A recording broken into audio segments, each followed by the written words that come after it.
श्याओ परिवार और जालिये परिवार दोनों ही मुख्य रूप से व्यापार और व्यवसायों के जरिए अपनी आजीविका चलाते थे, इसलिए एक दूसरे को नापसंद करना उनके लिए कोई एक दो दिन की बात नहीं थी। अगर सामान्य दिनों में दोनों की मुलाकात होती तो वे किसी न किसी बात पर एक दूसरे का ताना मार ही देते, लेकिन आज जालिये बी का रवैया अजीब रूप से दोस्ताना था। श्याओ झान भला यह कैसे नहीं समझ पाता कि वह यहाँ किस इरादे से आया है। भले ही वह अपने परिवार के पूर्वज का नाम लेकर जालिये बी को डराना और दबाना चाहता था, लेकिन पूर्वज ने सख्त निर्देश दिए थे कि उनकी पहचान किसी भी बाहरी व्यक्ति के सामने उजागर न की जाए। स्वाभाविक रूप से श्याओ झान सही और गलत का अंतर अच्छी तरह जानता था। भाई जालिये, आपको यह झूठी अफवाह कहां से सुनने को मिल गई? जालिये बी ने ऐसा चेहरा बनाया मानो मुझे बेवकूफ मत बनाओ और बोला, एक रहस्यमयी डो वांग स्तर का शक्तिशाली योद्धा आसमान से उतरकर आपके श्याओ परिवार के अहाते में आया था, जिसे कई लोगों ने अपनी आंखों से देखा है। ये भला झूठी अफवाह कैसे हो सकती है? श्याओ झान ने नाटक करते हुए हैरानी जताई और कहा, अरे ये बात तो सच है। वे वरिष्ठ सचमुच एक डो वांग योद्धा ही थे, लेकिन जैसा कि बाहर अफवाहें उड़ रही हैं, वे हमारे श्याओ परिवार के पूर्वज नहीं हैं। वे वरिष्ठ तो बस हमारे श्याओ परिवार में केवल रास्ता पूछने आए थे और रास्ता पूछते ही तुरंत चले गए। जालिये बी ने श्याओ झान की ओर देखा, जिसका चेहरा पूरी तरह से निर्विकार था। उसकी छोटी त्रिकोणीय आंखें शक से भरी हुई थी। रास्ता पूछना? वे रास्ता पूछने के लिए सिर्फ आपके श्याओ परिवार में ही क्यों गए? हमारे जालिये परिवार में क्यों नहीं आए? श्याओ झान ने अपनी मुट्ठी उठाई और उसे थोड़ा हवा में लहराते हुए कहा, भाई जालिये, क्या आपको सचमुच मेरे साथ दो दो हाथ करने ही पड़ेंगे? जालिये बी केवल एक 3 स्टार ग्रेट डो मास्टर था, जबकि श्याओ झान पहले से ही एक 5 स्टार ग्रेट डो मास्टर था और अब बढ़कर 9 स्टार हो चुका था। जालिये बी अपनी पिटाई कराकर बेइज्जती नहीं कराना चाहता था, इसलिए उसने सूखी हंसी हंसते हुए कहा, नहीं नहीं, ऐसी तो कोई बात नहीं। बस मुझे उम्मीद नहीं थी कि अफवाहें इतनी बढ़ा चढ़ाकर फैलाई गई होंगी। सिर्फ रास्ता पूछने की बात को लोगों ने श्याओ परिवार का पूर्वज बता दिया है ना। मैं भी तो इसी बात से परेशान हूं। श्याओ झान ने जालिये बी की ओर इस तरह देखा मानो उसे कोई अपना सच्चा हमदर्द मिल गया हो, और थोड़ा बड़ा चढ़ाकर अपनी बात रखी। खैर, अगर अब कोई बात नहीं है तो मैं आज्ञा लेता हूँ। श्याओ झान ने हाथ जोड़कर अभिवादन किया और जालिये बी के चेहरे पर अभी भी आगे पूछताछ करने वाले भावों की परवाह किए बिना सीधे वहां से चला गया। उसे कबीले लौटकर कई जरूरी मामलों को संभालना था। अब का जालिये कबीला उसकी आंखों में रत्ती भर भी हैसियत नहीं रखता था और उसके पास यहाँ जालिये बी के साथ अपना समय बर्बाद करने की बिल्कुल फुर्सत नहीं थी। पूरे वुटान शहर पर नजर डालें तो एकमात्र ऐसी शक्ति जिसे श्याओ झान थोड़ा महत्व दे सकता था, वह केवल सिटी लॉर्ड्स मेंशन ही थी। लेकिन सिटी लॉर्ड, शहर के गवर्नर, हमेशा से वुटान शहर के कबीलों के आपसी झगड़ों की तरफ आंखें मूंदकर एक कान से सुनकर टाल दिया करते थे, इसलिए उनका भी श्याओ परिवार पर कोई खास असर नहीं पड़ता था। जालिये बी ने श्याओ झान को पूरे आत्मविश्वास और गर्व के साथ दूर जाते देखा और उसकी त्रिकोणीय आंखों में गहरी नफरत और साजिश की चमक दिखाई दे रही थी। उसके पास खड़े एक पारिवारिक शिष्य ने करीब आकर धीमी आवाज में पूछा, कबीला प्रमुख, क्या सचमुच वैसा ही है जैसा श्याओ झान ने कहा? क्या वे सिर्फ रास्ता पूछने वाले कोई डोवांग योद्धा थे? क्या तुम सचमुच इस बकवास पर यकीन करते हो? जालिये बी ने उस शिष्य को घूरते हुए ठंडी नजर डाली और मुड़कर दूसरी तरफ चलने लगा। जालिये कबीले के उस शिष्य ने अपना सिर सहमकर नीचा किया और जल्दी से अपने प्रमुख के पीछे भागते हुए पूछा, कबीला प्रमुख, आप कहां जा रहे हैं? मैंने देखा कि श्याओ झान अभी अभी अमित्रे ऑक्शन हाउस से बाहर निकला है। आम दिनों में जब तक कोई बहुत बड़ा काम ना हो, वह मित्रे ऑक्शन हाउस कभी नहीं जाता। इस समय उसका वहां जाना उस रहस्यमयी डो वांग योद्धा से जुड़ा हो सकता है। मित्रे ऑक्शन हाउस हमेशा तटस्थ रहता है। अगर हम उनसे पूछताछ करें कि श्याओ झान ने क्या खरीदा है, तो शायद हमें इससे कोई सुराग मिल जाए। जालिये बी ने मित्रे ऑक्शन हाउस में प्रवेश किया और जल्द ही बाहर भी आ गया। अब उसकी त्रिकोणी आंखों में पहले जैसा शक नहीं था। अब पक्का हो गया, उस डो वांग योद्धा का श्याओ परिवार से कोई खास लेना देना नहीं है, लेकिन श्याओ परिवार को उस डो वांग के हाथों कुछ न कुछ बड़ा फायदा जरूर मिला है। उसे मित्रे ऑक्शन हाउस से पता चल गया था कि श्याओ झान ने बहुत बड़ी मात्रा में लो ग्रेड की जड़ी बूटियां खरीदी हैं। भले ही वह नहीं जानता था कि उनसे कौन सी दवा बनाई जानी है, लेकिन श्याओ झान द्वारा इतनी भारी मात्रा में खरीदारी करना निश्चित रूप से उनके कबीले को बहुत बड़ा फायदा पहुंचा सकता था। भले ही यह पुष्टि हो गई थी कि उस रहस्यमयी डो वांग योद्धा का श्याओ परिवार से सीधा रिश्ता नहीं है, फिर भी इस घटना ने जालिये बी के मन में एक बड़ी बेचैनी और हड़बड़ी पैदा कर दी थी। श्याओ परिवार फिलहाल जालिये परिवार से बस थोड़ा सा ही मजबूत था, लेकिन श्याओ परिवार मूल रूप से राजधानी से यहां स्थानांतरित होकर आया था। उनकी पुरानी नींव और विरासत जालिये कबीले जैसे वुटान शहर के छोटे से परिवार की तुलना में बहुत बड़ी थी। आज उन्हें उस डो वांग योद्धा से कुछ फायदा भी मिल गया था, तो हो सकता है किसी दिन वे जालिये कबीले को पूरी तरह से अपने पैरों तले कुचल दें। नहीं, ये ऐसे नहीं चलेगा। मुझे कुछ दिन और नजर रखनी होगी। जब यह पूरी तरह तय हो जाए कि वह रहस्यमयी डो वांग श्याओ परिवार से चला जाएगा, तब हमें श्याओ परिवार पर हमला करना ही होगा। कुछ समय पहले वाइल्ड वॉल्फ मर्सनरी कोर और श्याओ परिवार के बीच कुछ अनबन हुई थी और उन्होंने श्याओ परिवार से निपटने के लिए मुझे अपने साथ मिलाने की कोशिश भी की थी। शायद हम उनके साथ हाथ मिला सकते हैं और एक ही झटके में श्याओ परिवार का वुटान शहर से नामो निशान मिटा सकते हैं। फिलहाल वुटान शहर में सिटी लॉर्ड्स मेंशन को छोड़कर 3 बड़े कबीले और 4 बड़े मर्सनरी कोर, कुल मिलाकर 7 बड़ी शक्तियां मौजूद थीं।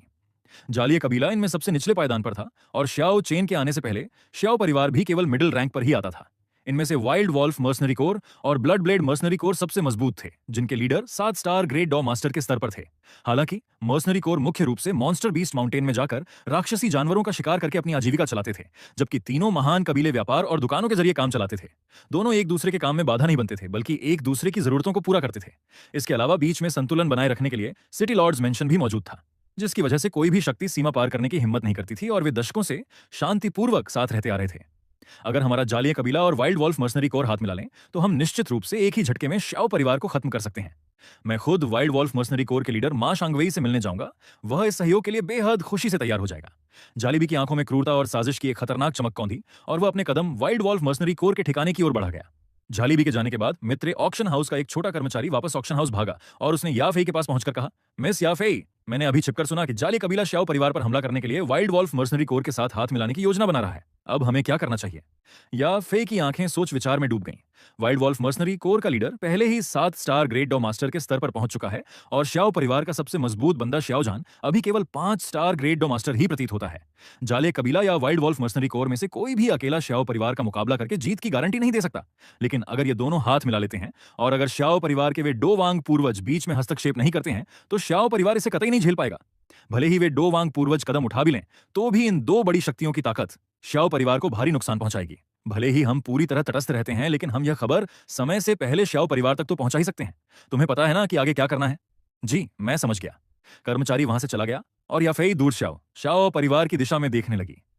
पता नहीं श्याओ परिवार इस आने वाले संकट का सामना कैसे करेगा। सचमुच काफी उत्सुकता हो रही है। याफेई ने अपने गालों पर बिखरे बालों की लटों को पीछे संवारा और उसके आकर्षक चेहरे पर एक कातिलाना मुस्कान तैर गई। दूसरी ओर श्याओ झान श्याओ परिवार लौट चुका था और तीनों एल्डर्स के साथ परिवार के भावी विकास और रणनीतियों पर चर्चा कर रहा था। तभी श्याओ परिवार का एक शिष्य हॉल में भागते हुए आया। कबीला प्रमुख, बुजुर्गों, मित्र ऑक्शन हाउस से कोई आपसे मिलने आया है।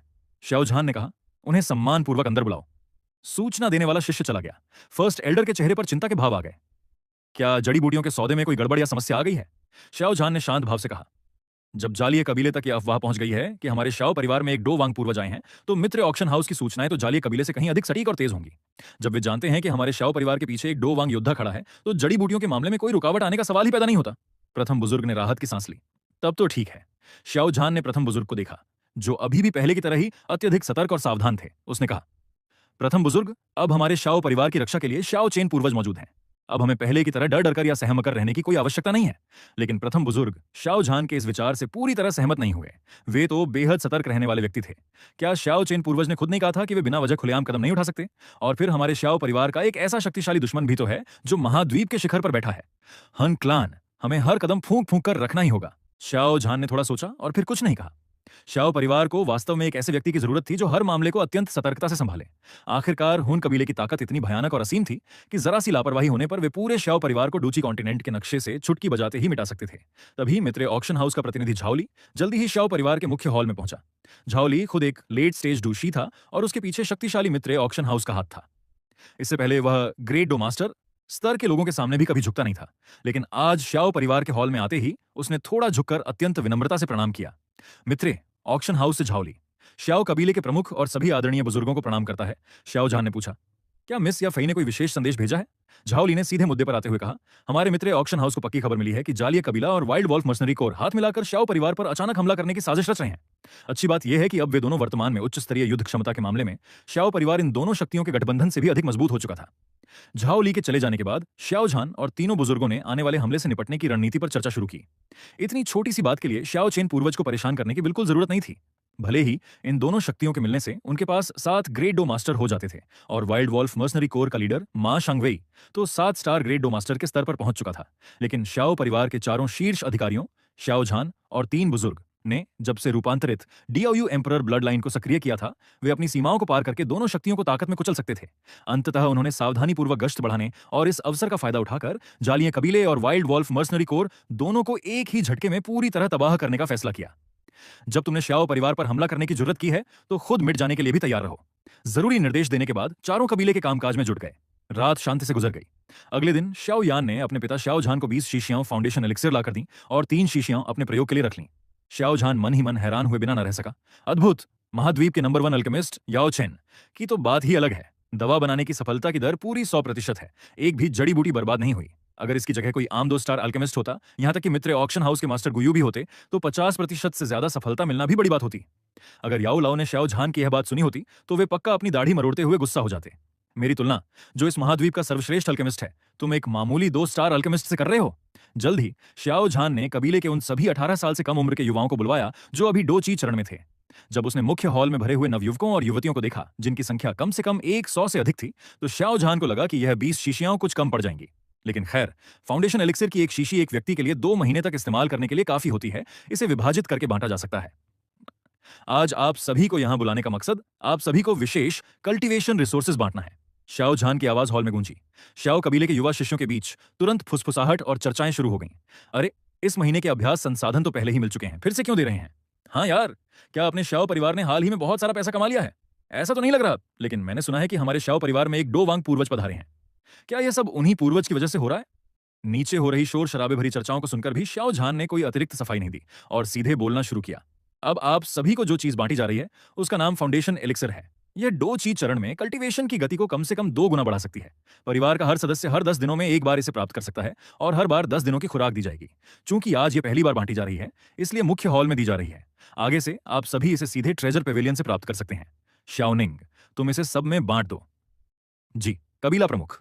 चूंकि श्याओ यान मौजूद नहीं था, इसलिए प्रथम बुजुर्ग का पोता होने के नाते श्याओनिंग का टैलेंट और ओहदा बाकी सभी शिष्यों में सबसे ऊंचा था, इसलिए यह काम सौंपने के लिए वही सबसे सही व्यक्ति था।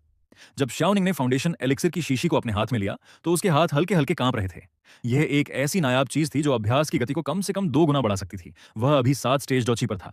अगर उसकी अभ्यास की गति 2 गुनी हो जाती, तो उसे पूरा यकीन था कि वह 17 साल की उम्र से पहले ही 9 स्टेज डोची तक पहुंच जाएगा और 17 की उम्र में ही डोची चक्र बनाकर एक सच्चा डोजे बन जाएगा।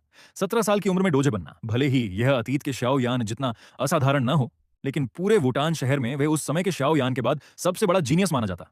न केवल श्याओनिंग, बल्कि श्याओ परिवार के छोटे उम्र के शिष्य भी बेहद उत्साहित हो गए। अगर डोची चरण में सचमुच अभ्यास की गति 2 गुनी हो सकती थी, तो उनके पास अतीत के श्याओ यान के स्तर तक पहुंचने और जियामा एम्पायर के शीर्ष प्रतिभावान योद्धाओं में शामिल होने का मौका होता। फाउंडेशन एलिक्सिर बांटने के बाद पल भर में पूरे श्याओ परिवार में कल्टीवेशन की एक जबरदस्त लहर दौड़ गई। न केवल 18 साल से कम उम्र के युवाओं के लिए, बल्कि श्याओ झान ने यह आदेश भी जारी किया कि दूसरी बार दवा बांटते समय परिवार के सभी डोची चरण वाले शिष्य इसे प्राप्त कर सकते हैं।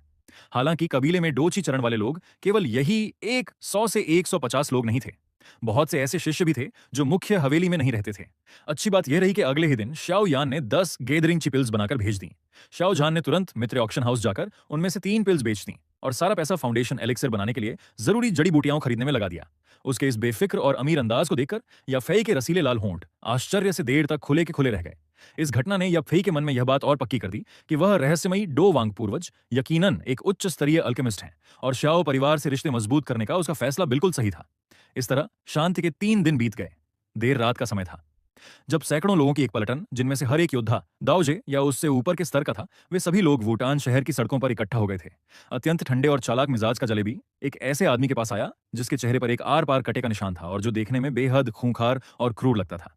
झालीबी ने कहा, लीडर मां, मैंने इस बात की पूरी पुष्टि कर ली है कि वह रहस्यमयी डो वांग योद्धा श्याओ परिवार को छोड़कर चला गया है। आज हमने 400 से अधिक डोजे, 100 से अधिक डोशी और हम 7 ग्रेट डो मास्टर को एक साथ इकट्ठा कर लिया है। आज हम निश्चित रूप से श्याओ परिवार का नामो निशान मिटा देंगे। जब श्याओ परिवार खत्म हो जाएगा, तो उनकी सभी दुकानें और व्यापार हमारे जालिया कबीले के पास रहेंगे और श्याओ परिवार के ट्रेजर पेविलियन में मौजूद सभी अभ्यास तकनीकें और डू टेक्निक्स की केवल एक एक कॉपी हमें चाहिए होगी। इसके अलावा श्याओ कबीले की बाकी तमाम धन दौलत और जायदाद सब आपके वाइल्ड वॉल्फ मर्सनरी कोर की होगी। श्याओ परिवार आखिरकार राजधानी से आया हुआ एक बड़ा कबीला था, जाली कबीले जैसी वुटान शहर की स्थानीय शक्तियों की नींव। श्याओ परिवार की समृद्ध विरासत के सामने कुछ भी नहीं थी। जालीबी की नजरें बहुत समय से श्याओ परिवार के ट्रेजर पेविलियन पर टिकी हुई थीं। उसे पूरा यकीन था कि अगर उसे भी श्वान क्लास हाई टियर अभ्यास तकनीक मिल जाए, तो वह ताकत के मामले में श्याओ झान से जरा भी पीछे नहीं रहेगा। चेहरे पर निशान वाले मां शांगवेई ने जालिये बी के कंधे पर थपकी दी, जिससे जालिये बी का कंधा थोड़ा झुक सा गया। मां शांगवेई बोला, व्यापार और दुकानें चलाने का हमारे मर्सनरी कोर के पास न तो समय है और न ही अनुभव, इसलिए कबीला प्रमुख जालिये का यह बंटवारा काफी सही और तर्कसंगत है। लेकिन क्या आपने सिटी लॉर्ड्स मेंशन का मामला निपटा लिया है? भले ही शहर के गवर्नर कबीलों के आपसी झगड़ों पर आंखें मूंद लेते हों, लेकिन वे वुटान शहर में किसी पूरे कबीले के कत्लेआम और विनाश को यूं ही नजरअंदाज नहीं होने देंगे। सिटी लॉर्ड्स मेंशन का नाम सुनते ही जालिये बी के चेहरे पर भारी नुकसान सहने वाला दर्द झलक आया। लीडर मां, आप बेफिक्र रहिए। मैंने अपने परिवार की इकलौती श्वान क्लास हाई टियर की डो स्किल शहर के गवर्नर को रिश्वत में दे दी है। गवर्नर जितना लालची और मार्शल आर्ट का भूखा है, वह अब तक यकीनन उस तकनीक का अभ्यास करने के लिए क्लोज डोर कल्चरेशन में बैठ चुका होगा। ये कहने के बाद जालियबी ने सोचा कि जल्द ही उसे श्याओ परिवार की दर्जनों शुआन क्लास लोटियर और शुआन क्लास हाई टियर तकनीकें मिल जाएंगी, जिससे उसके मन को थोड़ा दिलासा मिला। बहुत बढ़िया, तो फिर हम अभी निकलते हैं। मां शांगवेई ने अपने हाथ में एक विशाल स्पीयर लहराया और पूरे हुजूम के साथ शाओ कबीले की हवेली की ओर चढ़ाई कर दी। शाओ परिवार के मुख्य दरवाजे के सामने पहुंचते ही मां शांगवेई ने अपने हाथ के भाले को पूरी ताकत से हवा में फेंका। हुश, वह भयानक और उग्र डोज ही से भरा भाला सीधे शाओ परिवार के बंद दरवाजे पर जा टकराया। एक ही प्रहार में वह विशाल दरवाजा टूटकर चकनाचूर हो गया। दरवाजे पर पहरा दे रहे दो उच्च स्तरीय डोझे सुरक्षाकर्मी भी हवा में उछलकर दूर जा गिरे। बाहर का यह खौफनाक नजारा देखकर, बाहर दुश्मनों की घनी भीड़ को देखकर वे दोनों घायल सुरक्षाकर्मी दर्द सहते हुए तुरंत कबीले के अंदर की ओर भागे। दुश्मनों का हमला, दुश्मनों का हमला! सन्नाटे से भरी देर रात में इस अचानक गूंजी आवाज ने श्याओ परिवार की शांति को पूरी तरह भंग कर दिया। मार डालो! दरवाजे के बाहर मौजूद दुश्मनों ने भी कभी छिपकर हमला करने की कोशिश नहीं की थी। जब उनके पास दबाने वाली और विशाल ताकत मौजूद थी, तो सीना तानकर सीधा हमला करना ही असली मर्दों का काम था। जाले कबीले और वाइल्ड वॉल्फ मर्सनरी कोर की इस संयुक्त सेना के सामने जो भी आया, उसे वे रौंदते चले गए। वे सीधे अंदर घुसते चले गए और एक अगरबत्ती जलने से भी कम समय, लगभग 10 से 15 मिनट में वे श्याओ परिवार के मुख्य हॉल के सामने मौजूद विशाल प्रांगण तक पहुंच गए। प्रांगण के ठीक बीचों बीच बेहद शांत और बेफिक्र खड़े श्याओ झान और दो बुजुर्गों को देखकर झालियां बी के चेहरे पर एक घमंडी और विजयी मुस्कान तैर गई। वह पूरी तरह से जीत के नशे में चूर दिख रहा था। हा, श्याओ झान, आज तुम्हारा और तुम्हारे श्याओ परिवार का अंतिम दिन है। सच कहूं तो मुझे तुम्हारा धन्यवाद करना चाहिए, क्योंकि आज के बाद तुम्हारे श्याओ परिवार की सभी अभ्यास तकनीकें, डो स्किल्स और दुकानें सब हमारे जालिये कबीले की हो जाएंगी। कुछ ही सालों में मेरा जालिये कबीला वुटान शहर का नंबर 1 कबीला बन जाएगा। हालांकि झालिये बी के साथ आए मां शांगवेई की भौहें थोड़ी तन गईं, क्योंकि सब कुछ बहुत आसानी से हो गया था। इतनी आसानी से कि उसे यह सब ढोंग लग रहा था। मर्सनरी हर दिन तलवार की धार पर अपनी जिंदगी गुजारते हैं। मॉन्स्टर बीस्ट माउंटेन में इतने सालों तक टिके रहना और वुटान शहर की 4 बड़ी मर्सनरी कोर में से एक वाइल्ड वॉल्फ मर्सनरी कोर की स्थापना कर पाना, मां शांगवेई की बारीक सोच और खतरे को भांपने की तीव्र क्षमता जलियबी जैसे किसी पुश्तैनी कबीले के आरामदेह प्रमुख से कहीं ज्यादा बेहतर थी। श्याओ परिवार के अंदर घुसने के दौरान हुई हर घटना पर गहराई से विचार करते हुए आखिरकार उसे समझ आया कि गड़बड़ कहां थी। भले ही उनकी संयुक्त सेना ने श्याओ परिवार के कई योद्धाओं को घायल किया था, लेकिन ऐसा लग रहा था कि श्याओ परिवार का एक भी बंदा मारा नहीं गया था। हर बार जैसे ही दोनों पक्षों की भिड़ंत होती, श्याओ परिवार के लोग खुद को कमजोर पाकर तुरंत पीछे हट जाते। श्याओ परिवार इस तरह व्यवहार कर रहा था मानो उन्हें पहले से पता हो कि आज रात उन पर हमला होने वाला है, और वे जानबूझकर दुश्मनों को श्याओ परिवार के इस प्रांगण तक खींच कर लाए हों। मां शांगवेई ने श्याओ परिवार के खेमे पर गहराई से नजर डाली और वास्तव में उसे एक और अस्वाभाविक बात दिखाई दी। उसने तुरंत गंभीर आवाज में कहा, जालिबी, ध्यान से देखो, श्याओ परिवार के फर्स्ट एल्डर यहां मौजूद नहीं है। लेकिन जालिबी ने इस बात पर बिल्कुल ध्यान नहीं दिया और इसे खारिज करते हुए बोला, श्याओ परिवार के प्रथम बुजुर्ग केवल एक 3 स्टार ग्रेट डॉ मास्टर हैं। उनके होने या ना होने से कोई फर्क नहीं पड़ता। भाई मां, श्याओ परिवार की पूरी मुख्य ताकत और दिग्गज यहीं पर मौजूद हैं। चलिए हम सब मिलकर एक ही हमले में श्याओ परिवार का खात्मा करते हैं। मां शांगवेई पहले तो थोड़ा सतर्क था कि कहीं वे श्याओ परिवार के किसी जाल या एम्बुश में न फंस जाएं, लेकिन फिर उसने सोचा कि जालिये बी की बात में भी दम है। आखिरकार वह केवल एक 3 स्टार ग्रेट डॉ मास्टर ही तो है। वह इस एक तरफा युद्ध के नतीजे को कैसे बदल सकता है? श्याओ झान से मैं निपटता हूं, तुम पांचों बाकी मर्सनरी कबीले के अधिकारी जल्द से जल्द श्याओ परिवार के बुजुर्गों को काबू में करो। ठीक है। मां शांगवेई के निर्देश पूरे होते ही सामने खड़े श्याओ झान ने शांति से बोलना शुरू किया। लीडर मां, भाई जालिये, आप दोनों आधी रात को हमारे श्याओ परिवार पर हमला करने क्यों आए हैं? क्या आपको यह डर नहीं लगता कि श्याओ परिवार के दरवाजे के अंदर आने के बाद आप कभी वापस बाहर नहीं जा पाएंगे? श्याओ झान के इस शांत और संयमित रवैये को देखकर झालिये भी ठंडी हंसी हंसा और बोला, श्याओ झान, अब और दिखावा मत करो। मुझे पक्की खबर मिल चुकी है कि आपके श्याओ परिवार का उस रहस्यमयी डोवांग योद्धा से कोई लेना देना नहीं है, और वे डोवांग योद्धा अब श्याओ परिवार छोड़कर जा चुके हैं। आखिर किस दम पर तुम हमें यहां रोकने की बात कर रहे हो? श्याओ झान ने अपने दोनों हाथ पीठ के पीछे बांधे और दृढ़ता से कहा, भले ही किसी डोवांग योद्धा की मदद न हो, फिर भी हमारा श्याओ परिवार तुमसे नहीं डरता।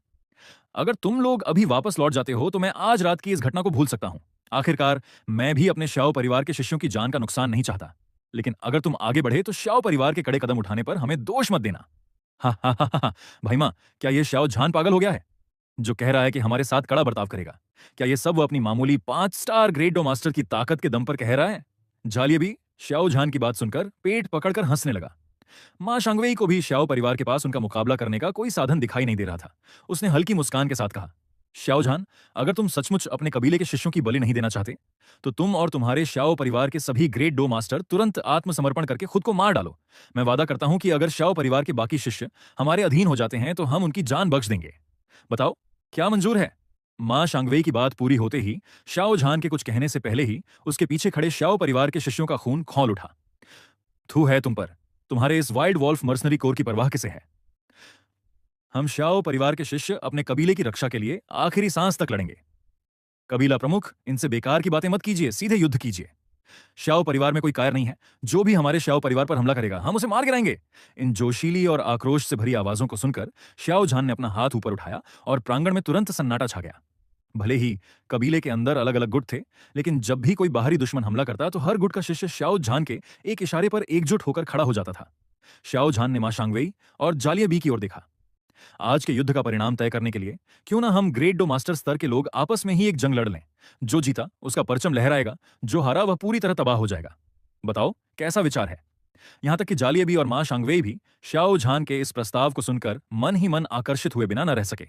आखिरकार कोई भी नहीं चाहता था कि बिना वजह उसके अपने आदमियों की फिजुल में बलि चढ़े। जब बात यही है तो जालियाबी ने एक कदम आगे बढ़ाते हुए कहा, ठीक है, तो फिर हम ग्रेट डो मास्टर स्तर के लोग ही आपस में मुकाबला करते हैं। अपने श्याओ परिवार के प्रथम बुजुर्ग को भी बुला लो, समय बर्बाद मत करो, हम तुरंत शुरू करते हैं। आखिरकार शहर के गवर्नर कोई बेवकूफ नहीं है। भले ही डो स्किल का अभ्यास करने से उनका थोड़ा समय खिंच जाएगा, लेकिन वे लंबे समय तक नहीं उलझे रहेंगे। हमें यह खेल जल्द से जल्द खत्म करना होगा। श्याओ झान ने एक कदम आगे बढ़ाया और पूरे आत्मविश्वास के साथ कहा, प्रथम बुजुर्ग को बुलाने की कोई आवश्यकता नहीं है, हम तीनों ही काफी हैं। हा हा हा हा, सिर्फ तुम तीनों? जालेबी श्याओ झान की बात सुनकर ठहाके मारकर हंस पड़ा। क्या तुम लोगों को इतनी जल्दी मरने की जल्दी है? उसके बगल में खड़े मां शांगवेई ने अपने हाथ के भाले को घुमाया और कहा, जब बात ऐसी है तो पहले तुम तीनों का काम तमाम कर देते हैं, उसके बाद श्याओ परिवार के प्रथम बुजुर्ग से निपटना कोई देर का काम नहीं होगा। सब एक साथ हमला करो। ये कहते ही मां शांगवेई ने अपने शरीर पर डोची आर्मर को सघन किया, अपना भाला साधा और श्याओ झान पर टूट पड़ा। झाली कबीले के 3 1 स्टार ग्रेट डो मास्टर बुजुर्ग और वाइल्ड वॉल्फ मर्सनरी कोर का 3 स्टार ग्रेट डो मास्टर डिप्टी लीडर, ये सभी भी हवा में उछलते हुए श्याओ परिवार के द्वितीय और तृतीय बुजुर्गों की ओर झपटे। वे सबसे तेज गति से श्याओ परिवार के इन 2 1 स्टार ग्रेट डो मास्टर बुजुर्गों का काम तमाम कर देना चाहते थे। श्याओ झान ने अपने पैरों को जमीन पर जोर से पटका, उसके शरीर पर एक चमकदार डोची आर्मर उभर आया और वह नंगे हाथों से ही सीधे मां शांगवेई की ओर झपटा। Raging lion fist. Xiao Zhan ने एक मुक्का दे मारा। उसकी तीखी और शक्तिशाली विंड एट्रीब्यूट डोची की उग्र ऊर्जा एक प्रचंड मुक्के के रूप में मां शांगवेई की ओर बढ़ी। मां शांगवेई ने श्याओ झान के डोची आर्मर को बनते ही तुरंत भांप लिया कि कुछ बहुत गड़बड़ है। श्याओ झान केवल एक 5 स्टार ग्रेट डो मास्टर नहीं था, उसकी डोची की यह भयानक तीव्रता मां शांगवेई को वुटान शहर के सिटी लॉर्ड की ताकत जैसी महसूस हो रही थी। यह तो एक 9 स्टार ग्रेट डो मास्टर की ताकत थी। श्याओ झान ने अपनी असली ताकत छिपा रखी थी। हालांकि श्याओ झान की गति भी उसकी कल्पना से कहीं अधिक तेज थी। बिजली की सी कौंध में मां शांगवेई को सोचने का जरा सा भी मौका नहीं मिला। वह केवल अपने भाले को आड़ा करके अपने सीने के बचाव में ही रख सका। हवा का भीषण दबाव, वह मांस और खून का मुक्का जब उस सख्त और मजबूत भाले की छड़ से टकराया तो भाले की छड़ एक भयानक मोड़ में झुक गई और सीधे मां शांगवेई के सीने पर जा लगी। उस असीम और भयानक ताकत के झटके से मां शांगवेई हवा में उड़ता हुआ पीछे की ओर जा गिरा। अभी वह हवा में ही था कि उसके शरीर का शक्तिशाली डोची आर्मर चकनाचूर होकर ढह गया। आगे की ओर तेजी से झपट रहे बाकी सभी ग्रेट डो मास्टर ये नजारा देखकर सन्न रह गए। पीछे की ओर हवा में उड़ते हुए मां शांगवेई को देखकर बाकी सभी लोग बेहद हैरान और खौफजदा हो गए। लीडर मां, ये क्या माजरा है? मां शांगवेई तो मैदान में मौजूद सबसे शक्तिशाली ग्रेट डो मास्टर था, तो वह सबसे पहले इस तरह हवा में उड़कर दूर कैसे जा गिरा? हालांकि अभी ये लोग इस खौफनाक दृश्य से उबर भी नहीं पाए थे कि श्याओ परिवार के द्वितीय बुजुर्ग और तृतीय बुजुर्ग अपने शरीर पर डोची आर्मर चढ़ाकर सीधे उनकी तरफ झपटे। तभी इन लोगों को दोनों बुजुर्गों के शरीर से निकलती असली ताकत के एहसास ने चौंका दिया। वे कोई मामूली 1 स्टार ग्रेट डो मास्टर नहीं थे, बल्कि 5 स्टार ग्रेट डो मास्टर बन चुके थे। ये भला कैसे संभव हो सकता है? श्याओ परिवार के द्वितीय और तृतीय बुजुर्ग दोनों ही ज्वान क्लास हाई टियर अभ्यास तकनीक का इस्तेमाल कर रहे थे। एक के पास बर्फ तत्व की ताकत थी तो दूसरे के पास लाइटनिंग तत्व की। चारों तरफ कड़ाके की ठंड की बर्फीली हवाएं चलने लगीं और बिजली की खौफनाक लपटें कौंधने लगीं। इस तरह वे सातों ग्रेट डो मास्टर आपस में एक घमासान युद्ध में उलझ गए। भले ही वहां जालियाबी और वाइल्ड वॉल्फ मर्सनरी कोर के डिप्टी लीडर के रूप में 2 3 स्टार ग्रेट डो मास्टर मौजूद थे, फिर भी वे पांचों मिलकर द्वितीय और तृतीय बुजुर्ग की संयुक्त ताकत के आगे लगातार पीछे हटने पर मजबूर हो रहे थे। 10 मूव्स के बीतने से पहले ही वे पांचों ग्रेट डो मास्टर भी मां शांगवेई की तरह द्वितीय और तृतीय बुजुर्गों के हमलों से हवा में उड़कर दूर जा गिरे। उसी समय मां शांगवेई को श्याओ झान ने हवा में ही एक और जोरदार वार करके जमीन पर दे मारा। मां शांगवेई ने जमीन पर गिरते ही अपनी जहरीली और खूंखार नजरों से झालिये बी की तरफ देखा और चिल्लाया, झालिये बी, तुमने ये क्या बकवास गुप्त जानकारी जुटाई थी? तुम्हें यह पता क्यों नहीं चला कि श्याओ झान 9 स्टार ग्रेट डो मास्टर बन चुका है? झालियाबी का चेहरा भी इस समय कड़वाहट से भर गया था। जानकारी जुटाने के उसके सारे जरिए बिल्कुल सही थे। अगर गलती किसी की थी तो बस शाओ झान की थी, जो अपनी ताकत छिपाने में बेहद शातिर निकला और उसने कभी अपनी असली क्षमता बाहर जाहिर ही नहीं होने दी थी। पीछे खड़ी जालिया कबीले के शिष्यों और वाइल्ड वॉल्फ मर्सनरी कोर की संयुक्त सेना के चेहरे पर खौफ और झिझक देखकर झालियाबी की चालाक और जहरीली आंखों में एक चमक आई। वो बोला, भाई माँ, अब हमारे पास अपनी डो स्किल्स का इस्तेमाल करके आखिरी दांव खेलने के अलावा कोई रास्ता नहीं बचा है। मां शांगवी ने सिर हिलाया। इसके अलावा और कोई चारा भी नहीं था। सब मिलकर एक साथ हमला करो। मुझे यकीन नहीं होता कि ये तीनों मिलकर हम 6 लोगों की एक साथ दागी गई डो स्किल्स को रोक पाएंगे। पानी क्यों मुन? ठीक है, एक साथ। सुक्सी mountain cleaving slash, soil piercing spear. आखिरकार 2 हाथ 4 हाथों का मुकाबला नहीं कर सकते जब तक कि ताकत में जमीन आसमान का अंतर ना हो, या फिर कोई एक साथ दो दो डो स्किल्स का इस्तेमाल ना कर सके। वरना भले ही आपका स्तर थोड़ा ऊंचा क्यों ना हो, जरा सी असावधानी से दुश्मन की डो स्किल आपको जख्मी कर सकती है। Raging lion fist, frost palm, thunder blast. दोनों पक्षों की डो स्किल्स आपस में टकराई। शाओ झान ने जैसे ही मां शांगवेई की डो स्किल से मुकाबला करना चाहा, उसे ऐसा लगा मानो उसने रुई पर मुक्का मार दिया हो। जब उसने सिर उठाकर देखा तो मां शांगवेई अपनी पीठ पर भाला टांगे तेजी से अपना रूप बदलकर दुम दबाकर भाग रहा था।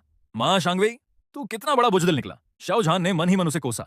तभी शाओ झान ने देखा कि वाइल्ड वॉल्फ मर्सनरी कोर के डिप्टी लीडर की डो स्किल सीधे उस पर टकराने ही वाली है। उसने तुरंत हवा में ऊंची छलांग लगाई और उस घातक हमले से खुद को बचा लिया। डिप्टी लीडर ने मां शांगवेई को शाओ परिवार के प्रांगण से एक झटके में बाहर भागते देखा तो उसके होंठ गुस्से में फड़फड़ाए। मां शांगवेई, तेरी मां की। लेकिन शाओ झान ने इस डिप्टी लीडर को भागने का कोई मौका नहीं दिया। जैसे ही वह जमीन पर उतरा, उसकी आकृति बिजली की गति से आगे बढ़ी और उस 3 स्टार ग्रेड डोमास्टर उस डिप्टी लीडर के पास 9 स्टार ग्रेड डोमास्टर शाओ झान के सामने जवाबी हमला करने का कोई मौका नहीं था। शाओ झान ने एक ही मुक्का सीधे उसके सीने पर दे मारा और वाइल्ड वॉल्फ मर्सनरी कोर का डिप्टी लीडर वहीं ढेर हो गया। उसी समय शाओ परिवार के प्रांगण से भागने ही वाले मां शांगवेई ने चिल्लाकर कहा, वाइल्ड वॉल्फ मर्सनरी कोर, पीछे हटो। उसकी आवाज गूंजते ही दोनों गुटों की संयुक्त सेना में हड़कंप मच गया। वे घबराकर तुरंत पीछे मुड़े और पीछे की ओर भागने लगे। ये नजारा देखकर शाओ परिवार के शिष्यों को शाओ झान के आदेश का इंतजार भी नहीं करना पड़ा। उन्होंने तुरंत अपने हथियार हवा में लहराए। शाओ परिवार के शिष्यों, मार डालो। किसी भी दुश्मन को जिंदा मत छोड़ना। जो भी हमारे शाओ परिवार पर हमला करेगा उसकी कोई माफी नहीं। मार डालो, मारो। शाओ परिवार के सभी शिष्य एक साथ आगे बढ़े और भागती हुई दुश्मन सेना का पीछा करने लगे। शाओ झान ने भागते हुए मां शांगवेई की पीठ की ओर देखा। वास्तव में जैसे ही जालिया भी भागा था, सेकंड एल्डर ने जालिया कबीले के 1 स्टार ग्रेट डोमास्टर बुजुर्ग का मुकाबला करते हुए उसे पूरी तरह से दबा दिया था। हालांकि थर्ड एल्डर का भाग्य थोड़ा खराब रहा। एक ग्रेट डो मास्टर को पीछे धकेलने के बाद वह दूसरे ग्रेट डो मास्टर के डो स्किल के हमले से खुद को बचा नहीं पाए और घायल हो गए। फिर भी अच्छी बात यह थी कि वे खुद एक 5 स्टार ग्रेट डो मास्टर थे, इसलिए घायल होने के बावजूद 2 1 स्टार ग्रेट डो मास्टर के संयुक्त हमलों के सामने डटे रहे। इसके अलावा जालियाबी को भागते देखकर जालिया कबीले के उन दोनों 1 स्टार ग्रेट डो मास्टर बुजुर्गों के मन में घबराहट और डर बैठने लगा था। एक 3 स्टार ग्रेडो मास्टर और 4 1 स्टार ग्रेडो मास्टर मिलकर 2 5 स्टार ग्रेडो मास्टर के सामने तब तक ही टिक सकते थे, खासकर जब तृतीय बुजुर्ग घायल भी थे। लेकिन अब जब जालिया भी जैसा सबसे शक्तिशाली 3 स्टार ग्रेडो मास्टर ही मैदान छोड़कर भाग खड़ा हुआ, तो जालिया कबीले के वे दोनों बुजुर्ग बार बार गलतियां करने लगे। तृतीय बुजुर्ग ने इस मौके का फायदा उठाया और पासा पलटते हुए उन पर फिर से हावी होना शुरू कर दिया। शाओ झान ने जब देखा कि युद्ध की स्थिति अब पूरी तरह नियंत्रण में है, तो उसने कहा, दोनों बुजुर्गों, मैं जालिबी का पीछा करने जा रहा हूं। यहां का मोर्चा मैं आप दोनों के हवाले करता हूं। ठीक है कबीला प्रमुख, आप बेफिक्र होकर जाइए। आज रात इनमें से एक को भी जिंदा नहीं छोड़ना है। शाओ झान ने सिर हिलाया, हवा में छलांग लगाई और जालियाबी का पीछा करने निकल पड़ा। अफसोस कि तुम लालच के अंधे हो गए और अपनी हदें भूल गए। जब बात यही है तो मुझे बेरहम होने के लिए दोष मत देना। जहां तक जालिया कबीले की दुकानों और कारोबार का सवाल है, वह सब अब मैं शाओ झान अपने नाम करता हूं। जालिबी ने खौफ से कांपते हुए शाओ झान की ओर देखा। नहीं शाओ प्रमुख, मुझसे बहुत बड़ी भूल हो गई, जो मैं आपकी ताकत को पहचान नहीं पाया। मैं हाथ जोड़कर भीख मांगता हूं, कृपया मेरी जान बख्श दीजिए। अगर आप मेरी जान बख्श देते हैं तो जालिया कबीले का सारा कारोबार मैं खुद आपके हवाले कर दूंगा। हमारा जालिया कबीला शाओ कबीले का वफादार गुलाम बनने को तैयार है। शाओ झान की बर्फ जैसी ठंडी नजरों में रत्ती भर भी बदलाव नहीं आया। जब मां शांगवेई भाग रहा था तब भी वह चिल्लाकर अपने मर्सनरी साथियों के प्रति थोड़ी वफादारी दिखा रहा था। लेकिन तुम बिना एक शब्द कहे सीधे भाग खड़े हुए। तुम जैसे स्वार्थी इंसान से जो सिर्फ अपने बारे में सोचता है, मुझे सबसे ज्यादा नफरत है। जहां तक जाली कबीले की वफादारी का सवाल है, तो मेरा शाओ कबीला तुम जैसों को बर्दाश्त नहीं कर सकता, इसलिए तुम्हारा मरना ही बेहतर है। शाओ झान ने जरा सी भी दया नहीं दिखाई और जालियाबी को वहीं मौके पर ही मार गिराया।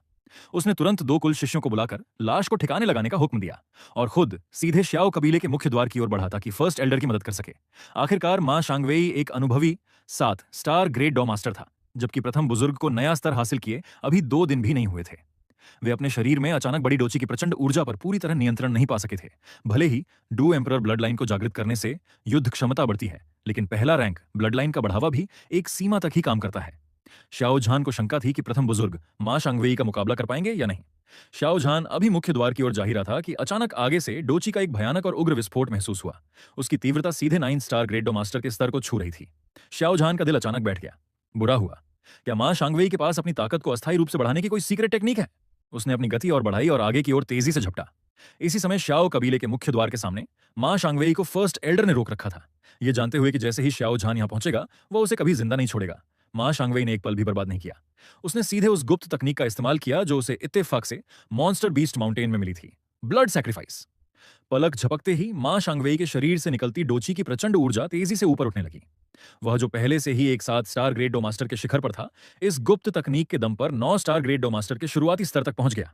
रास्ता रोके खड़े प्रथम बुजुर्ग की ओर देखते हुए मां शांगवेई की खून जैसी लाल आंखों में वहशीपन तैरने लगा। दफा हो जाओ यहां से। मां शांगवेई ने अपने भाले से एक जोरदार वार किया। प्रथम बुजुर्ग ने उसकी इस उग्र ताकत से सीधे टकराने का जोखिम नहीं उठाया और पीछे हट गए। नतीजा यह हुआ कि मां शांगवेई श्याओ कबीले के मुख्य द्वार से बाहर भागने में कामयाब हो गया। जल्द ही श्याओ झान भी मुख्य द्वार के पास पहुंच गया। प्रथम बुजुर्ग ने श्याओ झान को मां शांगवेई का पीछा करने के लिए आगे बढ़ते देखा तो उसे रोकते हुए कहा, कबीला प्रमुख, मां शांगवेई बहुत दूर निकल चुका है, अब पीछा करना सही नहीं होगा। इस समय कबीले के अंदर घुसे दुश्मनों का सफाया करना हमारी पहली प्राथमिकता होनी चाहिए। अगर हम उन सभी को यहीं खत्म कर देते हैं तो वाइल्ड वॉल्फ मर्सनरी कोर के इतने सारे योद्धा मारे जाने के बाद यह गिरोह फिर कभी खड़ा नहीं हो पाएगा। उस स्थिति में अकेले बचे मां शांगवेई से हमें कोई खतरा नहीं रहेगा। प्रथम बुजुर्ग की शांत और बर्फीली आंखों में चारों तरफ खूंखार हथियारी मंशा छाई हुई थी। जाहिर था कि वह श्याओ कबीले की सीमा में कदम रखने वाले किसी भी दुश्मन को जिंदा छोड़ने के मूड में नहीं थे। वह पूरे लश्कर का खात्मा करना चाहते थे।